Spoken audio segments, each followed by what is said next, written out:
2 দিন যাবত বৃষ্টির মধ্যে ভিজে মজা করতেছি, পিকনিক করতেছি। ডক্টর ইউনূস সে পারে না এই দেশটাকে কন্ট্রোল করতে।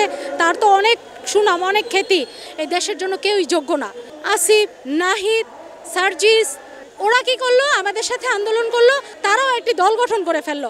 সুযোগের সদ্ব্যবহার। তোমরা যখন ডাক দিয়েছ তখন কিন্তু আমরা আসছি, কিন্তু আমাদের ডাকে তোমরা আসো নাই, তাহলে তো তোমরা হাসিনা আর তোমাদের মধ্যে তো পার্থক্য রইল না। আমরা যেটার জন্য আন্দোলনটা করেছি, দেশটা সংস্কারের জন্য, দেশটা সুন্দরের জন্য, অবশ্যই কাউকে না কাউকে গতিতে বসতেই হবে। আর সেটা হচ্ছে সর্বজনীন জনগণের সম্মতি কর্মে। আমি কাউকে বসাই দিলাম গদিতে, তাহলে তো হবে না। সকলের মত নিয়ে যেটা হয় সেটাই নির্বাচন। সেটা কবে হলে ভালো হয় এই প্রশ্নটার থেকে বর্তমানে দেশের যে পরিস্থিতিটা, বর্তমানে যিনি আছে ডক্টর ইউনূস, সে পারে না এই দেশটাকে, মানে যে বিশৃঙ্খল অবস্থা এখন আছে সেটাকে কন্ট্রোল করতে। তার তো অনেক সুনাম, অনেক খ্যাতি, তো সে কেন করছে না? আমরা তো চাচ্ছি সেই থাকুক, সে থেকে দেশটাকে সুন্দর করুক। আমি কোনো দল করি না, কোনো দলই আমার মতে, আমি যদি কড়া ভাষায় কথা বলি, আমার মতে এই দেশের জন্য কেউই যোগ্য না। কেন এই কথাটা বলতে বাধ্য হলাম? আসিফ, নাহিদ, সার্জিস এরা যারা মূল ফন্ডে আছে, এই যে আমরা একই, ঠিক আছে, ওরা কি করলো? আমাদের সাথে আন্দোলন করলো। আমাদের সাথে আন্দোলন করার পর তারা সুযোগের সদ্ব্যবহার, তারাও একটি দল গঠন করে ফেললো।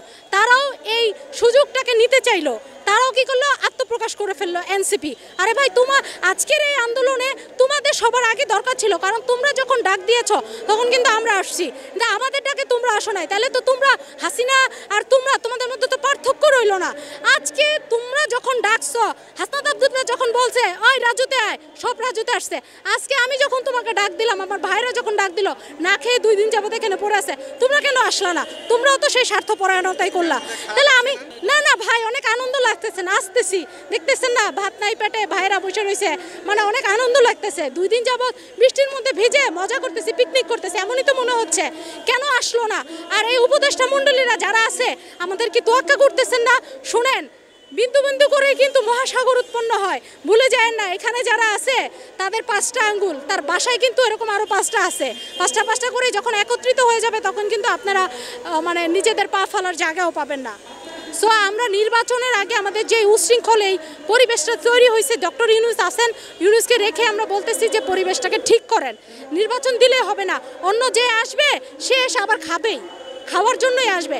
এটা দেখাই দিছে আমাদের সাথে তোমরা আন্দোলন করে, ওরাই দেখাই দিছে।